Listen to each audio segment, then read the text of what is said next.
un véritable bras de fer s'est engagé entre le syndicat national des magistrats et le ministre de la Justice Belkacem Zegmati. Le champ de bataille s'étend à la sphère médiatique et le syndicat des magistrats semble avoir remporté sa première bataille.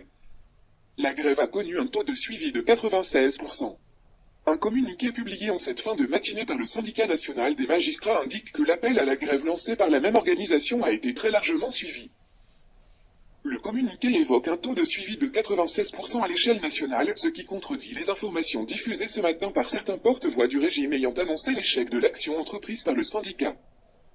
Une certaine presse affidée au régime avait annoncé en début de matinée que l'entreprise d'une grève illimitée par les juges rejetant le dernier mouvement ayant touché l'appareil judiciaire avait connu des défections.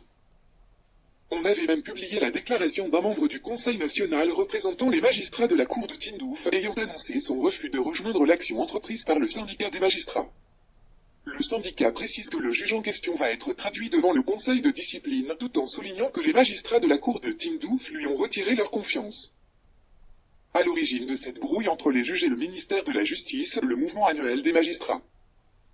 En clair, il s'agit des mutations qui s'opèrent dans le secteur à travers l'affectation vers d'autres wilayas.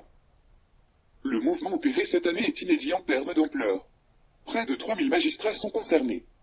Les juges accusent l'exécutif, à travers le ministre de la Justice, de s'approprier les prérogatives du Conseil supérieur de la magistrature, CSM, dont la fonction est d'incarner l'indépendance du pouvoir judiciaire. Dans un précédent communiqué, le syndicat des juges dénonçait l'omnipotence de l'exécutif sur l'appareil judiciaire et la préparation du mouvement annuel en catimini.